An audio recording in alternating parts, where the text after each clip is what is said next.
are, Mr. President. Okay. I told her don't worry about it. Please rise. Please rise for the pledge. Oh, I got my thank you. I pledge allegiance to the flag of the United States of America and to the republic for which it stands, one nation, under God, indivisible, with liberty and justice for all.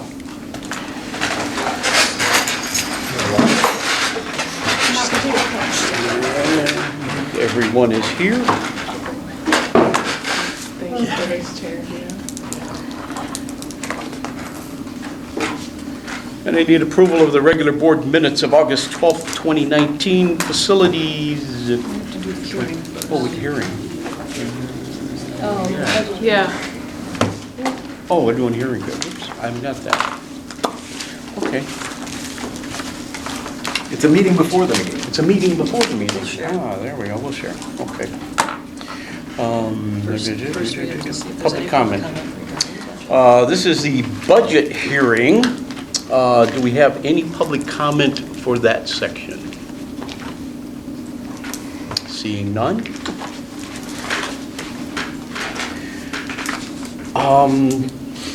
Do we have any questions on the budget? I'll go ahead and walk through my presentation, and we can have a conversation as we go. So all of this information is information that we spent time on over the last 3 to 6 weeks, and so none of this should be a surprise. Every time we have a budget presentation, we'll also look at the previous year and do a recap and have conversations about that as well. If you'll recall, looking at the revenue side of last year, we were budgeted at 13.5. The actual was not quite 13.7. So we under budgeted by about $200,000 on the revenue side. When you look at kind of how close that is in the ballpark, that's 1.4% off. Quite frankly, in the school business, there are, I don't know, maybe a tenth of the spots that you can have revenue from, and the 4 or 5 that are the most influential are fairly easy to determine what their total is going to be. It's almost impossible to determine exactly how much of that local property tax is going to actually hit your books before June 30th. But outside of that, that's a pretty decent number. Looking at the expenditure side on last year, 13.05 million budgeted. The actual was 13.4 for a difference of 356,000, which is a difference, or I should say, being off by 2.7%, so less than 3%. And in the past meeting, we detailed what the 5 or 6 primary reasons for that were.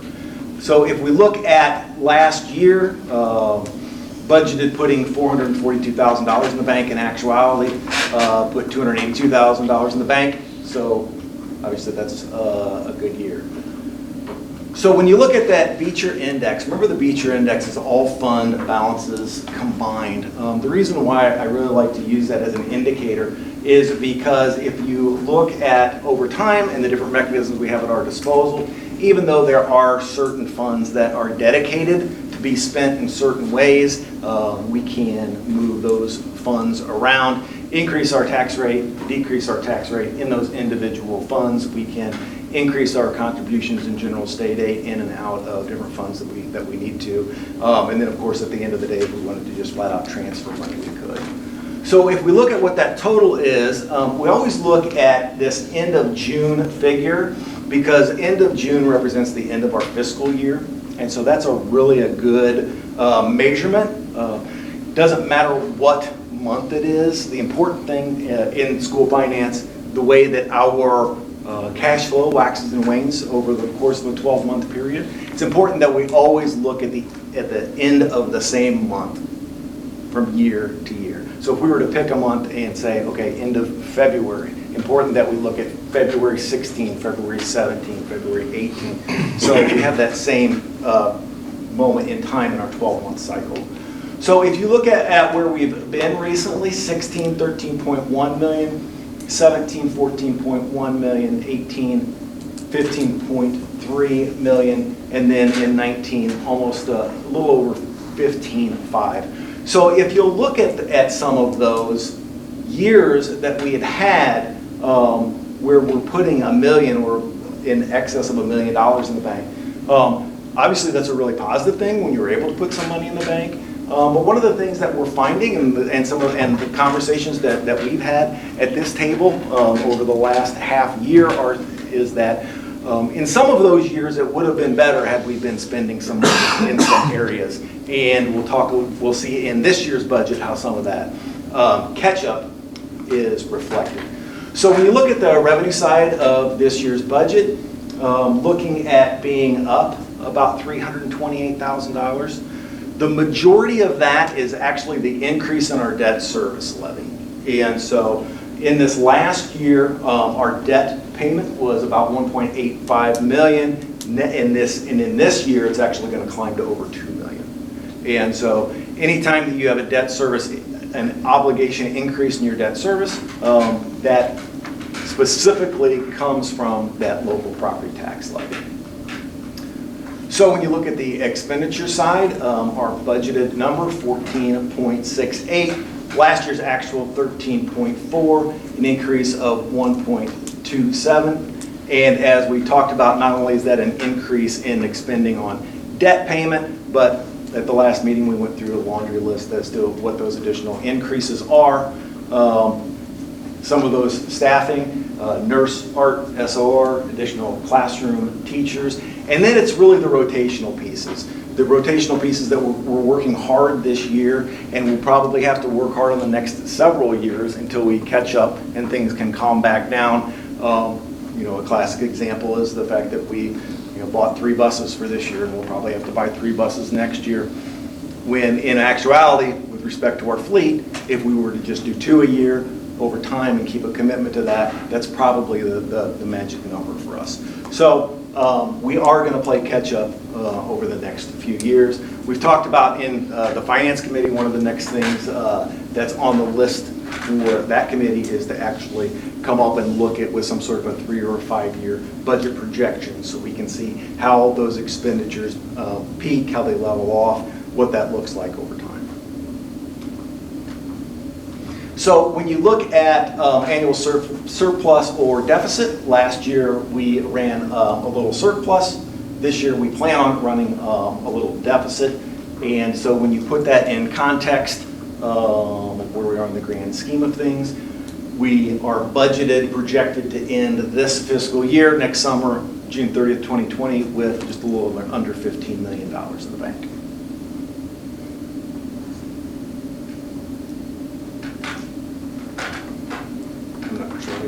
Oh, there we go.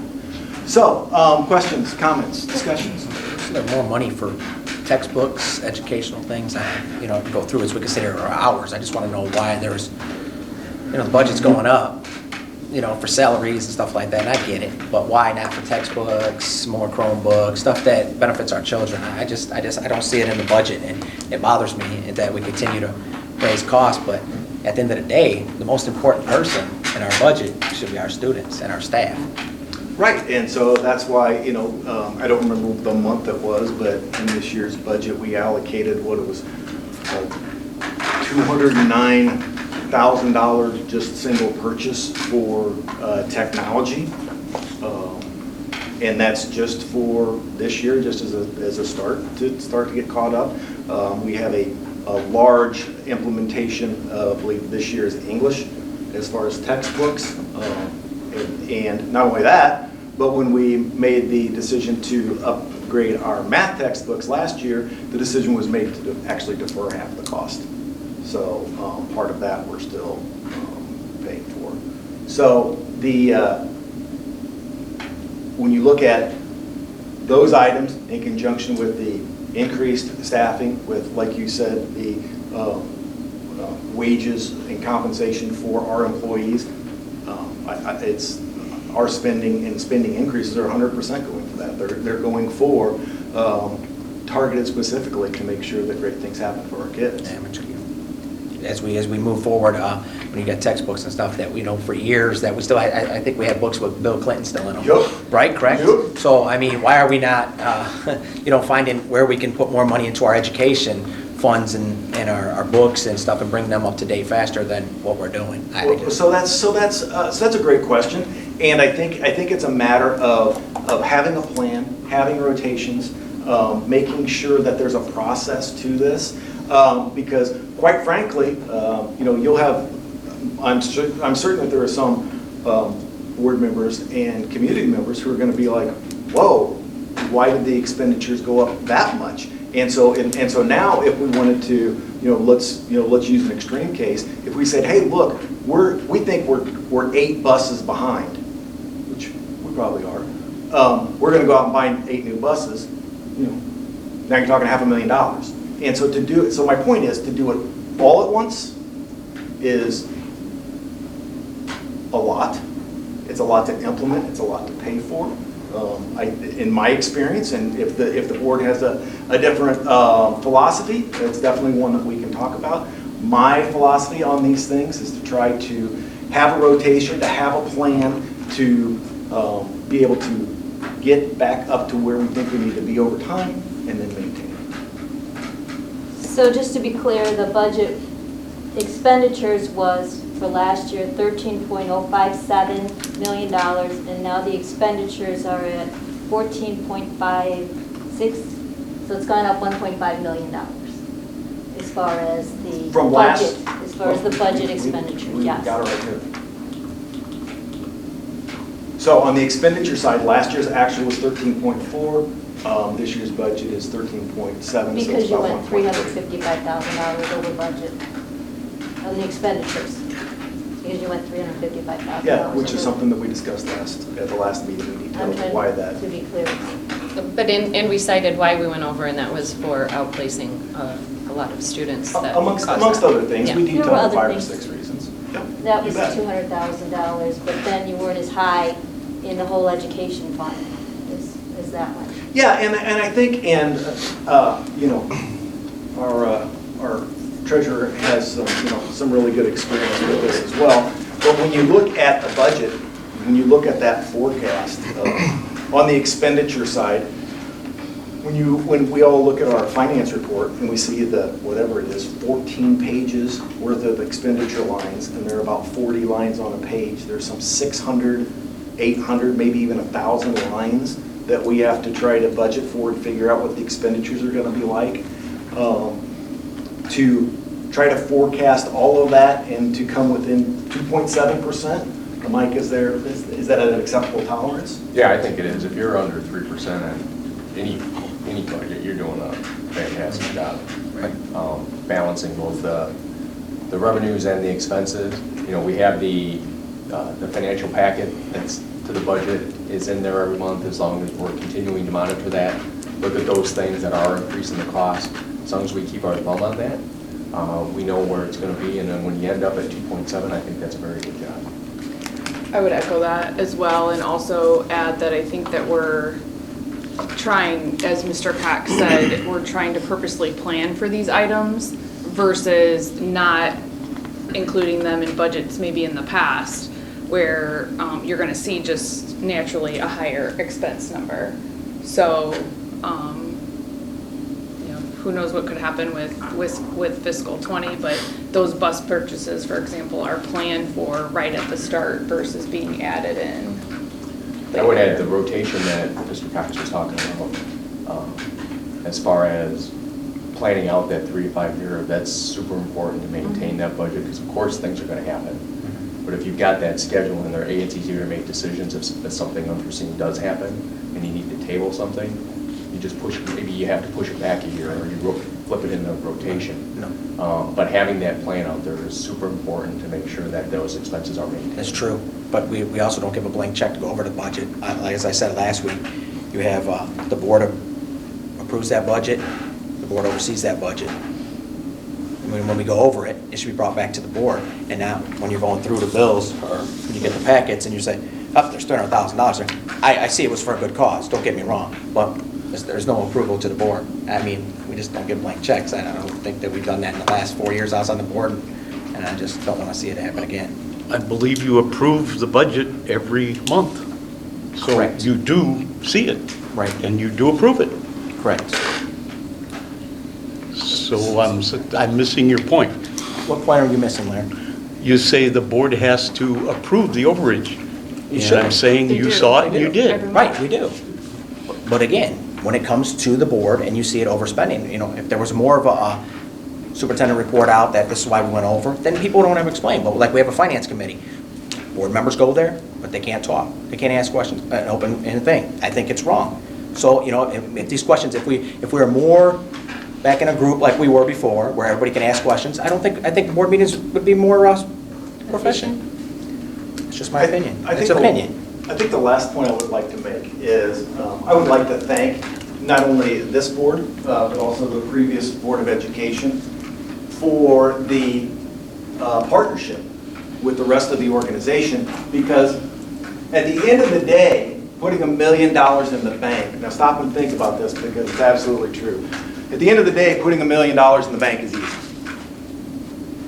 Because then what you're doing is you're not moving forward, you're not making decisions that you might be criticized for, you are not moving ahead. And when you do start to put rotations in place, you do start to add staff, you do start to see exactly what more we can do for our kids, for our community, for our organization, you're starting to take a risk. There's a high degree of trust in your administrators and the rest of the organization. And so we could not move forward in this way if it weren't for the support and for your willingness to say, look, we know that we need to get these things done, we need to move forward. And that started with the last board, it's continuing with this one, and so we really appreciate that.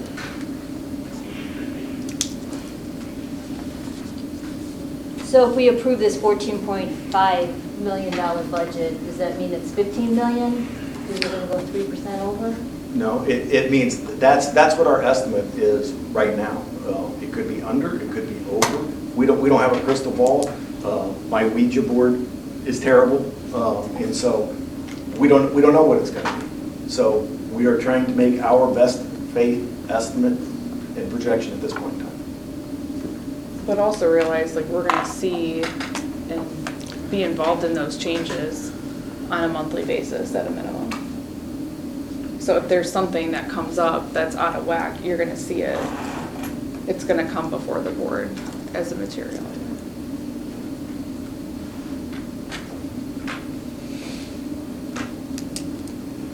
Any other questions? Need a motion to approve the 2019-20 school budget as presented. So moved. Second.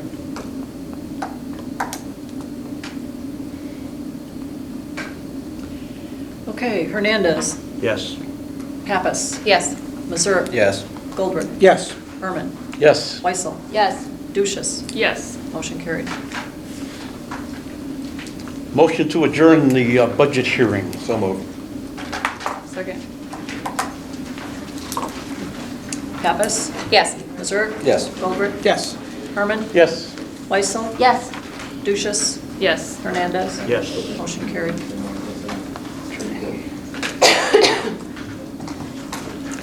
Okay, we'll be in our regular board meeting.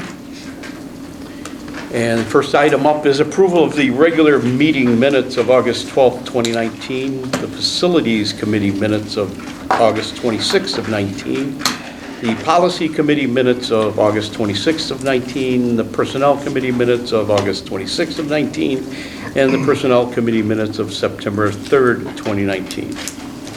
So in the Personnel Committee minutes, it says that I requested a copy of the 2018 matrix, and Mr. Cox will send it.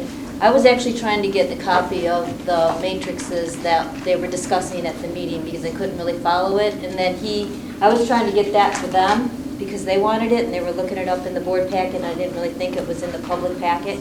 So I was trying to get that for them, but really what I wanted was the material that they were discussing at the meeting. and I don't know what the process is for getting me that. I found out that the Personnel Committee got the material ahead of time, and then about 10 minutes later, then I was given a hard copy. So I want the material for the meetings. That's another thing is, we started these small committees, and Mr. Herman put me on a couple committees, and there's been 15, and I've been in 1. You've been in 11, Mr. Herman. Liz, you've been in 10. Julie and Paul have been in 7, and it's gone down from there, and I've been in 1. Was the point when you guys were making me, I counted them all up. That I was in attendance? I was in attendance of all of them. When you were a participant. Oh, I'm To sorry. be clear, Okay. I sat in the Okay. audience, and 14 of them Mhm. couldn't say anything, and I was a participant in 1. Was that they were trying, what you were trying to get when we did the small committees, to have this lopsided? No, what we were trying is to eliminate everyone having to go to every meeting every time. So I don't know where you're getting this. I only went to the committees I was assigned to. You were a participant in 11. And you, as a member of the public, you were allowed, I believe, before and after the meetings, you were allowed public comment to make comments. So are you doing the alternates like we had discussed? I haven't gotten the list of the alternates, but if I I haven't am, needed it yet, no. so that's like an as-needed basis? Yeah, So If someone- I actually brought up that night to have us go through and discuss the possibility of resuming committee of a whole again. And it was not placed on the agenda as I hoped it would. So I'm myself very disappointed. I'm not happy with this. As a new board member, I feel that I didn't have enough information on what separate committees was going to look like. And now that we have started it, I think that it's terrible for our efficiency and our effectiveness. And this is for many reasons. We're not communicated with or exposed to everything from being in separate committees. We also aren't able to offer our own expertise or knowledge unless it's in the public comment time. And this is a great hindrance to our effectiveness as a cohesive board. And I'm already starting to see the effects of this. And I cannot stand behind something if I don't feel that it is effective. It's negatively impacted communication and limits our power to help our district and our children as a board. And so I strongly suggest that we need to revote this and implement committee of the whole, because I feel that we are not coming together as a cohesive board any longer. As the committee of the whole, I'll jump on Julie's point here. As committee of the whole, I believe as the committee of the whole, it was still that chair and those members that voted it out of committee of the whole. So it wasn't it wasn't a No. board meeting. But it has become a point where, like I see these contracts tonight, I don't want to rail here, but I see these contracts that came in the email on Friday. I look them over. Who do I ask questions to? I mean, now I'm here at the board meeting, here I am, I see things in them. I mean, we're going to present them as is instead of breaking them down as prior. I just don't understand it, Mr. President, why we're at this point. now is when you will have time to ask your questions. I feel that if I don't go to every single committee meeting, that I'm not being a responsible board member, because I'm not going to rely on somebody else's hearsay of what they prioritized in their mind to tell us what was going through. So that's why now I am at every single meeting for hours, which I am happy to dedicate my time to. However, I think that it delays a lot of the things we could get done. And how is having 15 committee meetings since June 10th efficient? I counted them up. And which meetings were those? Oh, Was that negotiations? several of them were negotiations, some of them, Well, I think then it's lopsided then, because negotiations had to meet quite often. okay, there were Isn't that several true? other committees, so there were several. I mean, I didn't know I And was there's going to have to be a lot more. You did say, Mr. President, that you did not have to put an alternate in. I believe Paul and Juan alternated each other at one of the meetings. I just want to make that clear for the Oh, record. that's true. There was a need and I No, appointed an I'm alternate. just saying, I'm just putting it out. Yeah. So it's not a set alternate, like I'm not a set alternate for the policy committee or something like that? If the need comes up, I'll call you and you'll be the set alternate. I'll be the set alternate for the policy committee? No, for whichever need comes up and that I give you a call. I would Makes still that like to decision. end The that I would, president makes that decision. that I would still like to be re-examined and looked at again, to be a committee of the whole. Okay. I think we're examining it right now, and I don't see any difference from what we've discussed previously. Well, let's put it on a vote then. Let's put it out there on the record, on a vote, and then we're done with it. If the board rules, Okay. I Fine. would agree with that, but I don't think you can vote on something that's not on the agenda. but I didn't say tonight. What? I didn't Oh, say okay, tonight. all right. I mean, I don't think you can. All right. Okay. Place that on the agenda for next meeting. Thank you. I still need approval of the regular meeting minutes of August 12th, 2019, Facilities Committee meeting minutes of August 26th, 19, Policy Committee minutes of August 26th, 2019, Personnel Committee minutes of August 26th, 19, and Personnel Committee minutes of September 3rd, 2019. So moved. Second. Okay, Mr. Yes. Goldberg? Yes. Herman? Yes. Weissel? Yes. Duchess? Yes. Hernandez? Yes. Pappas? Yes. Motion carried. I need approval of the Personnel Committee executive session minutes of August 26, 19, and the Personnel Committee executive session minutes of September 3rd of 19. So moved. Second. Goldberg? Yes. Herman? Yes. Weissel? I'm still, I see one. Right, didn't you say two of them? Flip it over. I'm sorry.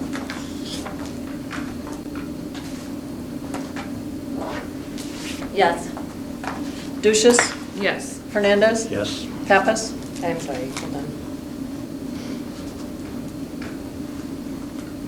Yes. Missouri? Yes. Motion carried. And any questions for the 2019 expenses for September 19? We have additional bills in front of you.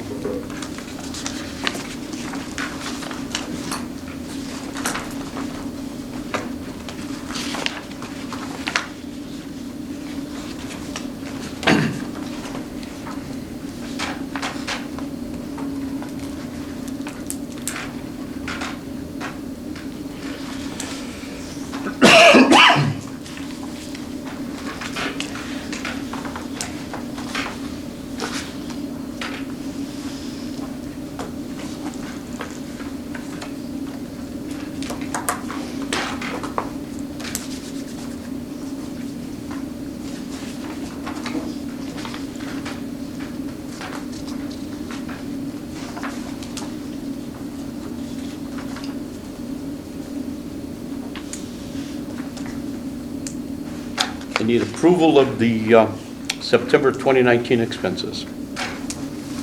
So moved. Second. Herman? Yes. Weissel? Yes. Duchess? Yes. Hernandez? Yes. Pappas? Yes. Missouri? Yes. Goldberg? Yes. Motion carried. Mike, Treasurer's Report. All right, the balance on the super now account at month end was $608,027.82. We had outstanding checks at the end of August totaling $250,253.09. We had a payroll adjustment from 8/30 of $37,716.91, excuse me, leaving the adjusted bank balance at $320,057.82. Lunch program had a balance of $47,7317, impressed fund balance of $5,000, leaving the total balance at $329,830.99.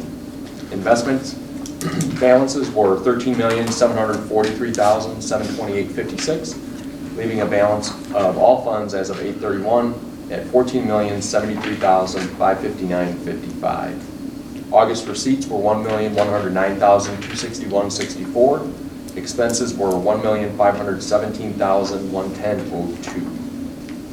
The individual fund balances at month end were education funds, $7,393,728.74. The building fund, $1,573,077.14. Bond and interest, $981,873 even.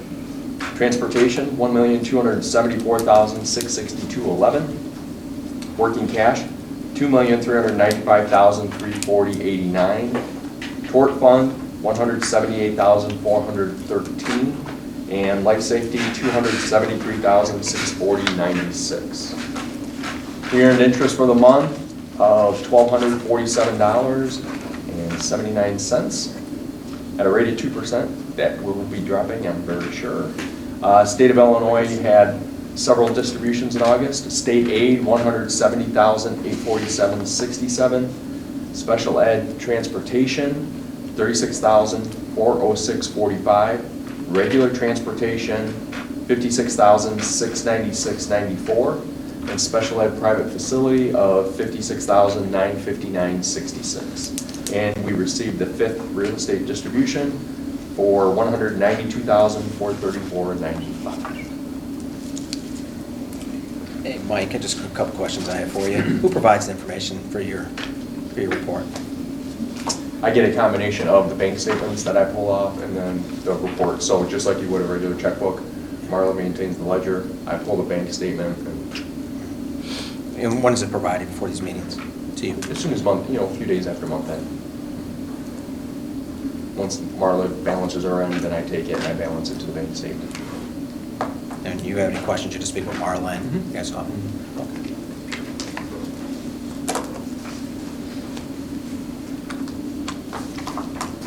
And of course, the huge positive to that is in an office in an organization our size, then that allows for an extended set of checks and balances. And so, at some point in time, probably decades ago, the auditor in Beecher sat down and devised the system. That same kind of division of labors, checks and balances, is one that's used extensively across the state and districts our size. So it's a very standard procedure. Any other questions for Mike? Need a motion to approve the treasurer's report. So moved. Second. Weissel, Yes. Duchess, Yes. Hernandez, Yes. Pappas, Yes. Mazurik. Yes. Goldberg. Yes. Herman. Yes. Motion carried. Mrs. Paulmeyer. Hi, There you Janet are. Ballmeyer, 1160 Ash Street. When I was looking at the agenda over the weekend, I noticed under new business, you have employment, 6 employees, number 2 through 7. My question is, why is it taking almost 3.5 weeks from the first day of school? Because I'm sure these people are working in the buildings as we speak. But why is it taking 3.5 weeks for you as a board to approve these new employees? Technically, there should be a special meeting before you hire people or approve people that are in my children's buildings. Seasoned board members should know this. So that's my question to you. Why is it taking 3.5 weeks to approve 6 people when they're currently already working in the district and probably have already gotten a paycheck? Thank you. Thank you, Janet. Kathy Curtis, and from what I'm reading, I just caution you not to use any names, and that the board is familiar with the incident. So, Very good. Thank you. I appreciate your time. I'm Kathy Curtis, 3501 East Indiana Avenue. I am a concerned parent for our students' well-being related to an incident just recently that occurred last week. My concern, though, and my recommendation to the faculty and administration is that the office attached to the female locker room currently be housed by a female faculty, staff, or if that's an option, a senior leader. I believe the office originally was set up as a supervision and resource for the girls in that locker room. So obviously it doesn't have to always be occupied, but while the girls are in there, I do recommend that a female person be their resource. Also, if a female or male student has a concern, I think that it should be presented to each of them, maybe in the next student monthly meeting. I understand you have, that there are certain resource people they could go to, whether it's the SRO, Mrs. Rojas, or a designated teacher, or teachers who are willing to step up and listen to the children's concerns, our students' concerns. Thank you. Thank you.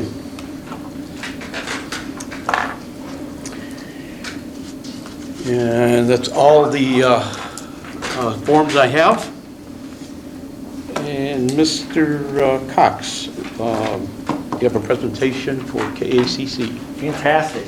So we've been talking about doing this for a while now, and we're very fortunate to have Matt Kelly. He's the director of KACC, the Kankakee Area Career Center. He is the one who is in charge of that organization, and he actually reports to a governing board that during the every other month, no, 2 months, it's the superintendents, and then there's a nightly, quarterly meeting in which there's a representative from each district. And so he gets to represent, actually gets to report to a variety of people, but he does a very good job at it. He's going to give a little bit of background and information on some of the opportunities that our students are able to have in the career and vocational areas because of our relationship with them. So, Mr. Kelly, all yours. Thank you, sir. First off, thank you, board, members of the community. Obviously, you guys have a very tough job, and I've been around. We have 16 high schools that come to us, and this is one of a number of presentations I've had the opportunity to present to school board and members of the community. I know that a lot of times it's a thankless job. So what you guys do is very valued. And like Mr. Cox said, I have 2 roles in what I do. I'm the executive director of CARS, which is the Kankakee Regional Area Vocational Education System. And with that, there are the 10 member schools, one that Beecher is a member of, that happened, started back in 1971. And we're still very fruitful today. And then we have non-member schools, which are outliers. So we have students that come from Crete, all the way down from Gilman, over to Watseka, Sheldon, and over to St. Anne. So we cover a very large area. But what I'd like to do is start off with a video, and hopefully I can get it to play for you. And this will hopefully sum things up much better than I can.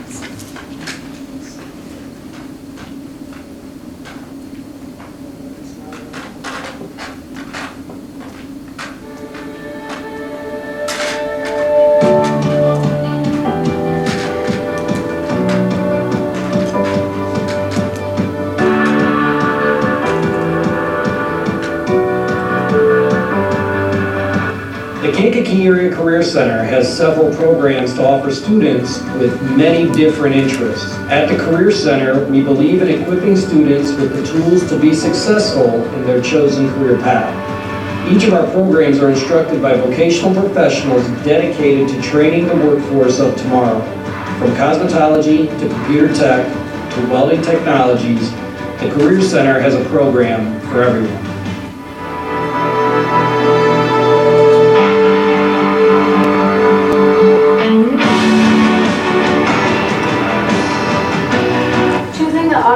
Class at Career Center equips me with the ability so I can pursue my career in drag racing.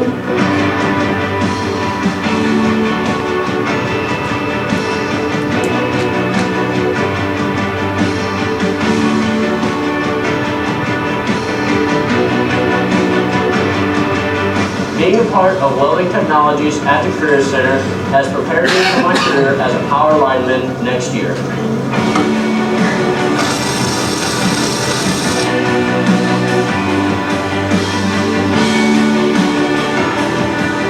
Through my experiences Sciences and Medical Terminology at the Career Center, I have been offered a job opportunity at Riverside after graduation.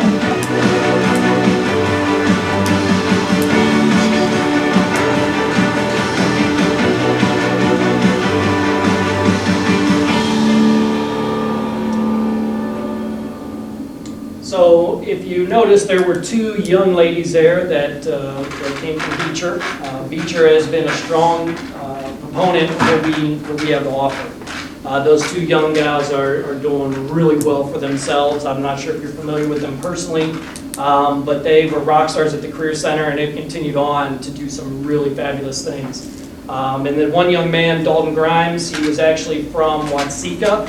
He went to lineman school out in Iowa, just finished up, got his first job making $60,000, and he just turned 21. So there's a lot of opportunities out there, and I'm just going to kind of talk about some of those things that we have to offer for your guys' student body. In 2018, we were awarded by the Daily Journal a Progress Award in Education. We were pretty proud of that. I've been at the Career Center for 11 years. I'm going into my third year now as the director of the Career Center.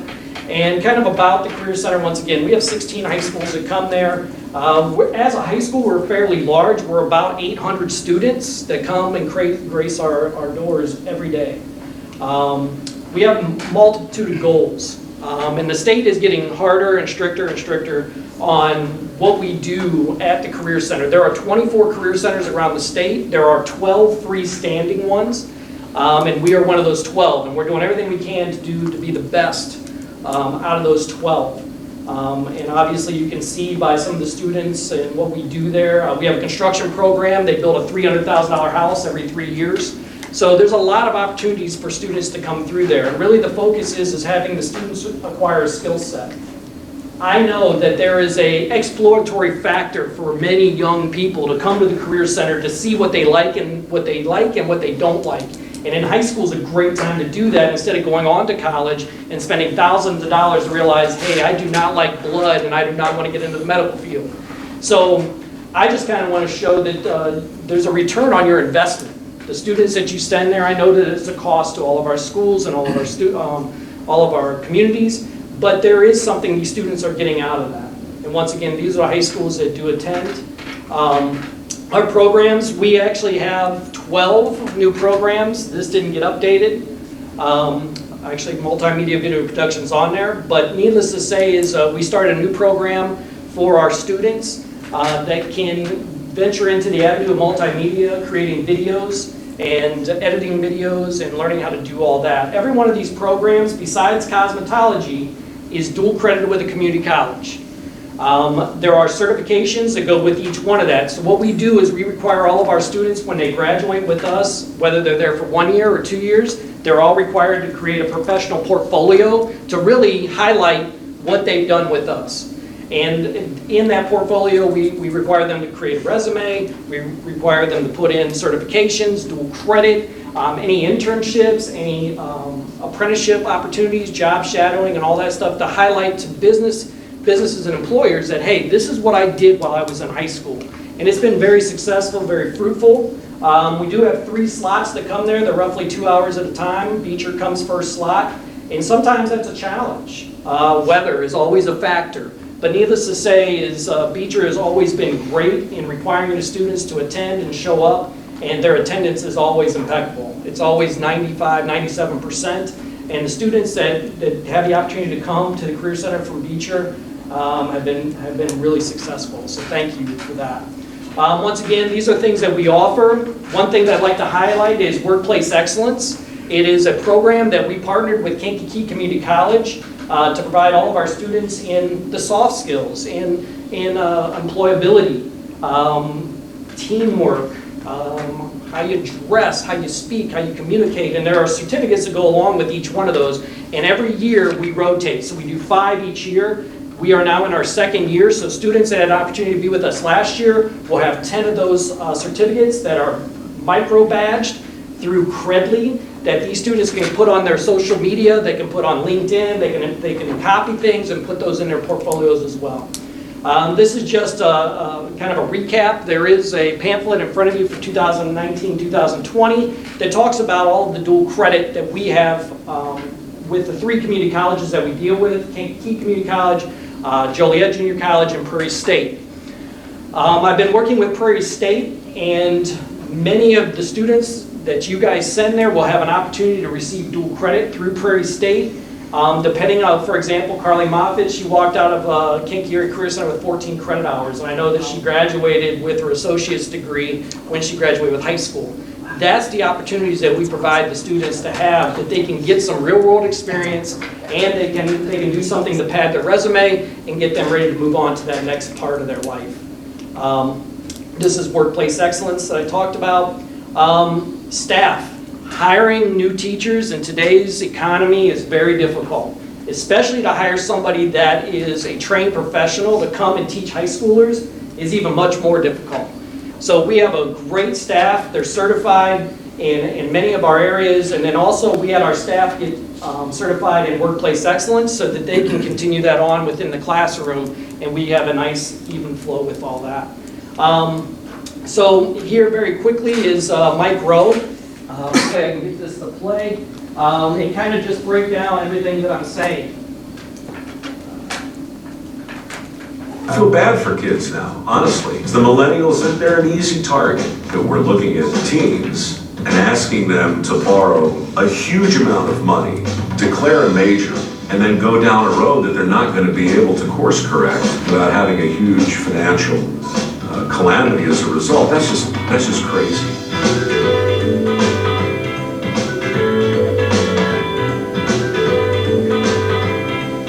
An associate degree and a bachelor's degree, the whole thing cost about $12,500. Today, the exact same thing would cost about 80 grand. My advice is don't rule out community college or trade school. That's what I did. I graduated at a community college, and it was the best thing I ever did. For me, it wasn't about finding out what I loved. It was about finding out what I was good at, and also what I didn't like. And you can't do that if you don't experiment. You can't experiment at 80 grand a year. If you're 17 or 18 years old and you don't have certainty about what you want to do with the rest of your life, the good news is you're normal. You're not supposed to know. I'm 55, I'm still figuring it out.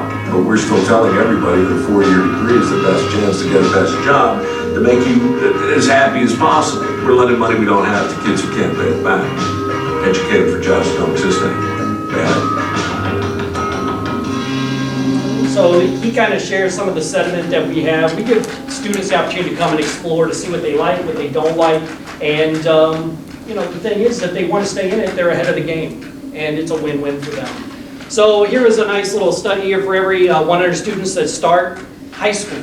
82% of them graduate, 65% start college, and then only 30% finish with a bachelor's degree. So there's 70% of our students out there just flailing, or they're floundering around. They don't know what they want to do yet until they get into a company, and then that company tells them, hey, you should do this. A lot of those companies will help pay for their education and set them on the right path.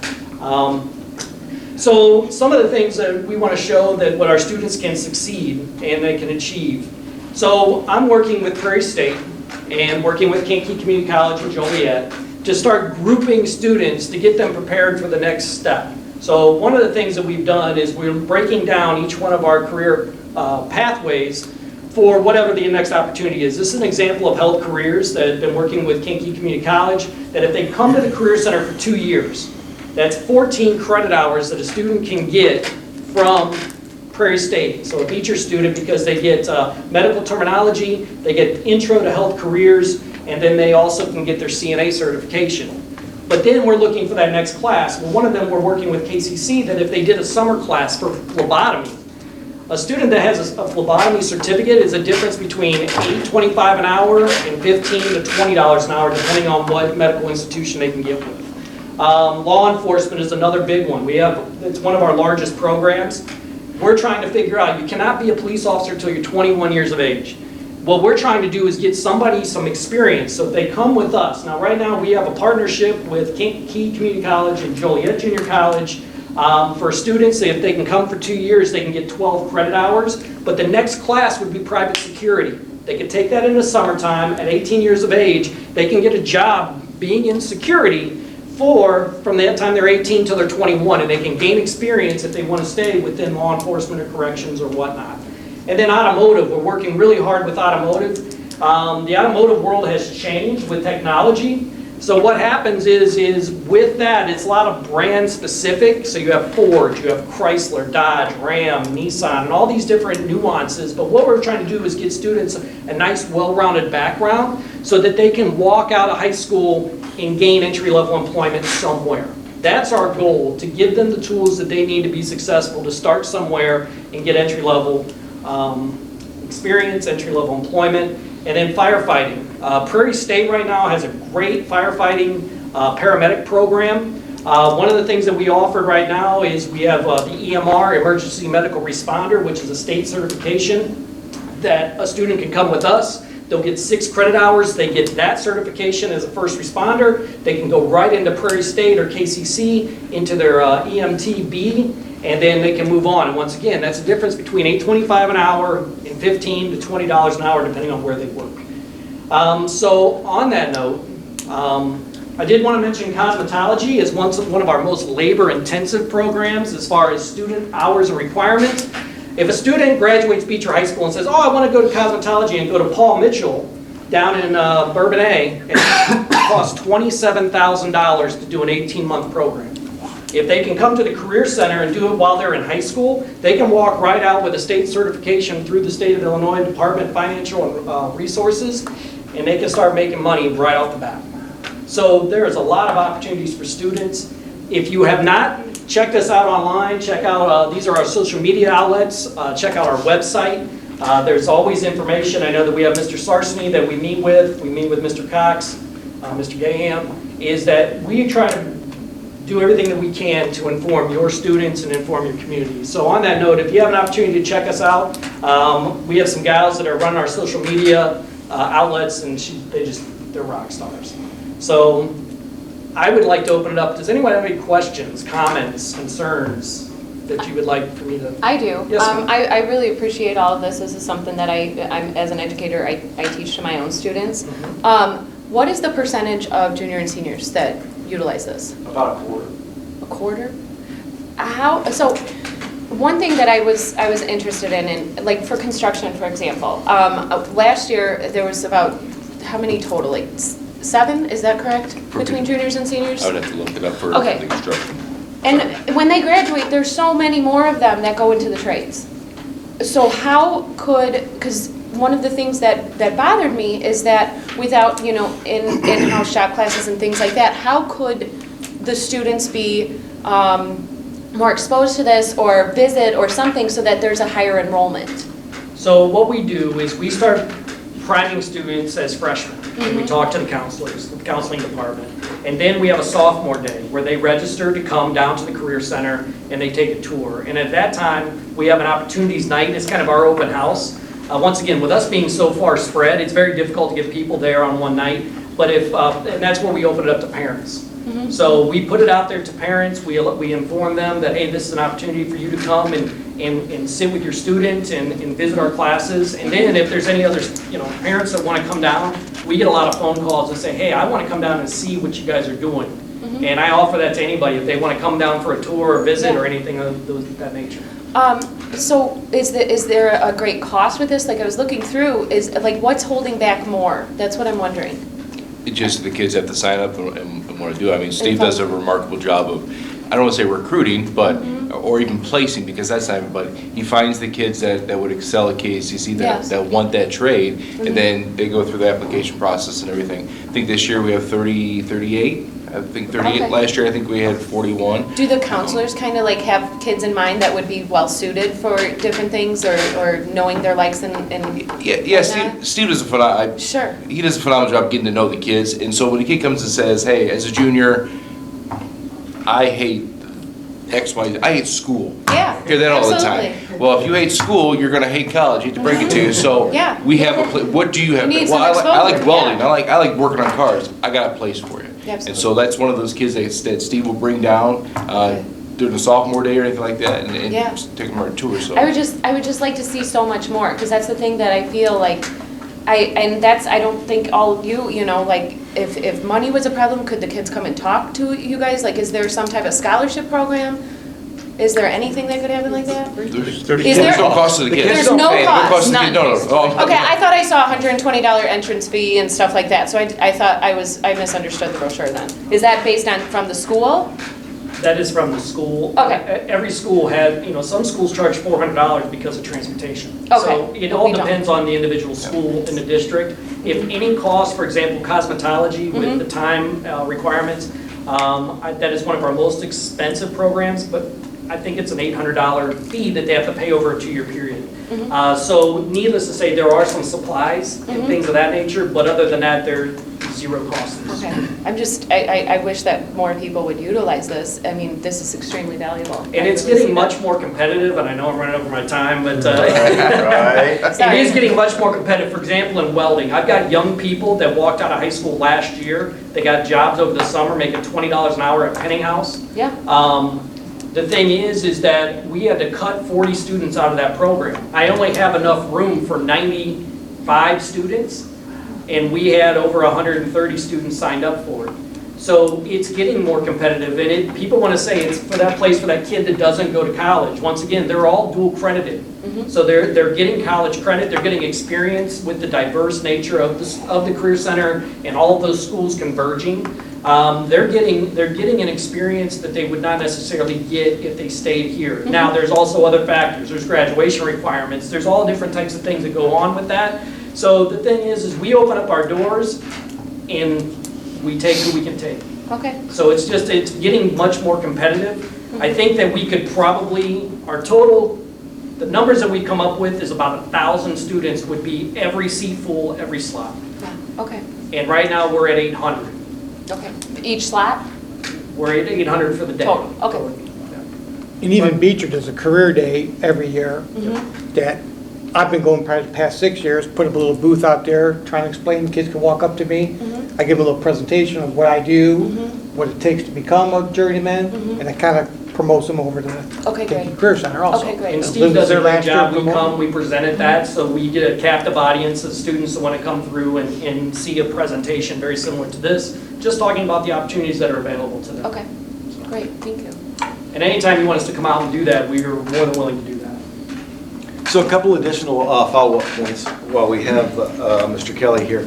So in my travels, not uncommon for a career center to be fairly traditional, fairly stagnant. These are the things that we do. We've always had a construction class, we've always had a welding class, we've always had an auto class. One of the things that our career center does is constantly examining two different things. Constantly examining the landscape, the local landscape of what the community is hiring in. They have great relationships and are very good at engaging our area to find out what programs they need to be offering to then service the workforce. And so kudos to them for that. They really do a good job at that. That leads them to adding, subtracting, tweaking the courses that they offer. That course list is not stagnant. They have dropped classes, they have added classes. One of the things, you were recently talking about the possibility of some sort of an over-the-road class, right? And so it's just constantly, because you can drive truck for Walmart now and make 95 grand, right? And so it's that constant re-examination of what are our young kids what is the workforce that they're going to find themselves involved in. You combine that with the fact that everything that they do has some type of certification tied to it that makes